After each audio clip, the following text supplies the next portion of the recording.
When the FlyDubai passenger jet crashed in Rostov in Russia last month, it not only claimed the lives of all on board, it triggered a backlash against the airline and its management.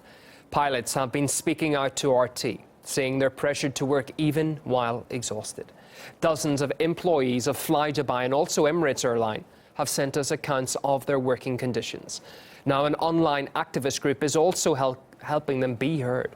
RT's Paula Sleer managed to get an exclusive interview with the campaigners. They asked for their identities to be concealed. Inside the world's fastest growing commercial airline, there's room for a lounge in the sky and seats equipped with a personal minibar. There's room for all the latest gimmicks on the market, but there's no room for a trade union. And so disgruntled staffers are finding other ways to vent their frustrations. What these pilots are doing is actually going out there and voicing their opinion over social media and over the media like Russia TV, which is a good idea because the word gets out there. Since RT first began its investigation into the conditions of pilots at FlyDubai and Emirates Airlines, both owned by the Dubai government, more than 80 pilots and cabin crew, current and former, have contacted us. There is no union, so it's forbidden by law. There was one flight from Dubai to New York, and the rest given by all the crew on the flight, pilots and cabin crew, was some 15 hours, but the traffic takes around 2 hours to go to the hotel, so in the end they got less than the minimum rest provided by law, which is 11 hours.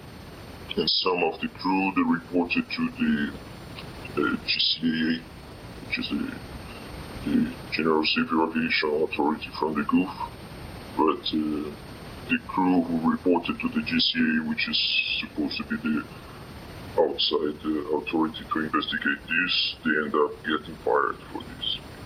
With no trade union to protect their rights, and a management employees believe is more intent on making money than addressing their concerns. This is not the only example of how Emirates workers fight for their rights. There is at least one other site of an undisclosed number of Emirates employees and affiliated sympathizers who voice their concerns. There's a culture of fear.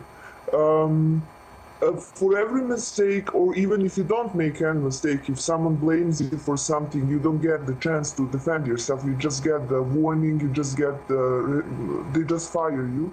So after some time spent in Dubai, you feel like everything you have, your whole life is in danger, because if you get fired, you're gonna lose your house, you're gonna lose your whole life. I think that this is why they're feeling like in a golden cage. I've put my email address and they send me their stories on my email. I check them as much as I can, and if I assess them valid, I publish them. And with more than 1 million hits in 3 years, the site has opened up a can of worms. If an organization doesn't have the mechanism built in within the organization to take these complaints, these comments, criticism, and act upon that and basically close the loop on that, then this is the situation that happens. These get basically suppressed. There is a pressure cooker type of phenomena, and you know that in the pressure cooker phenomena, the pressure accumulates over there, and one day it bursts. Paula Sleer, RT. Well, Emirates claim they have a pilot risk management system that reviews any feedback from the crew. But the airline's pilots say it doesn't work. That's exactly what they say. We monitor it, but do they do anything about it? No, they don't. And that's the issue with the company, the awful rostering patterns. But they'll just turn around and say it's legal, which it is. But it's immoral because it's not consistent with sleep patterns and resting properly prior to your next duty. And when you can't do that, then it's cumulative and they build up and build up. So you just start to feel worse and worse and worse as time goes on. Well, if you think you can contribute to our ongoing investigation, please use the email address on screen now to get in touch with us. Since the beginning of our probe, every response is verified and the sender's details kept confidential.